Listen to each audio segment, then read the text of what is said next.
Tout au long de l'enquête, Tony Meillon s'est montré peu coopératif. Le principal suspect a presque toujours refusé de répondre aux questions de la justice.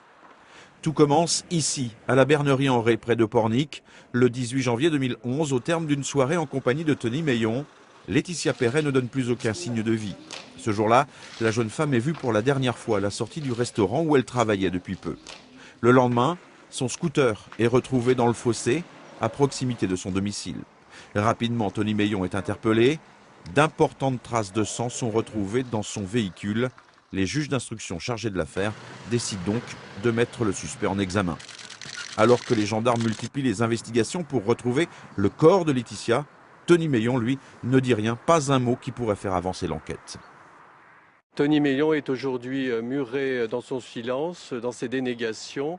Sa seule attitude devant les enquêteurs ou devant les juges, c'est un sourire goguenard. Nous nous passerons donc de son aide et nous retrouverons le corps de Laetitia parce que nous devons aux familles vérité et justice. Finalement, le corps de Laetitia est retrouvé découpé dans 2 plans d'eau différents. L'autopsie du corps permet d'établir que la jeune femme a été étranglée.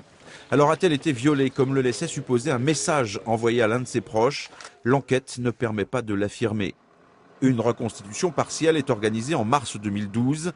Elle va permettre de lever quelques doutes. Par exemple, Tony Meillon affirmait avoir percuté le scooter de Laetitia par accident.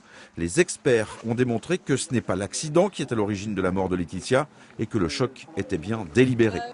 Peu bavard devant les enquêteurs durant toute l'instruction, Tony Meillon doit répondre d'enlèvement et de séquestration suivi de mort devant la cour d'assises de Loire-Atlantique. Un procès qui doit durer près de 3 semaines.